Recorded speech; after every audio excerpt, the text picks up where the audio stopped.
The graph of g of x is equal to this expression is a parabola in the xy plane. If the vertex of the parabola has coordinates hk, what is the difference between h and k?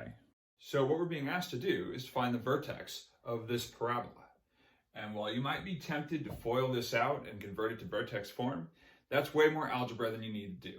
The best approach here is a visual one. Each of these factors right here represents one of the zeros of our quadratic. So set the factors equal to 0 and solve for x. Add 9 to both sides, divide by 3. So x equals 3 is one of our zeros.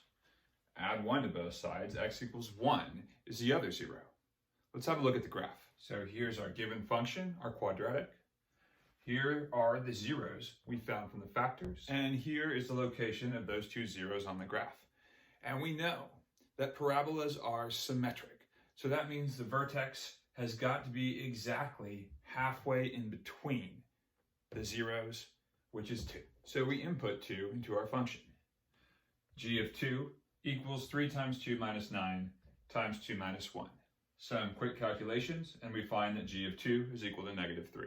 And thus our vertex. Input 2 into the function g of x, the value exactly halfway between the zeros.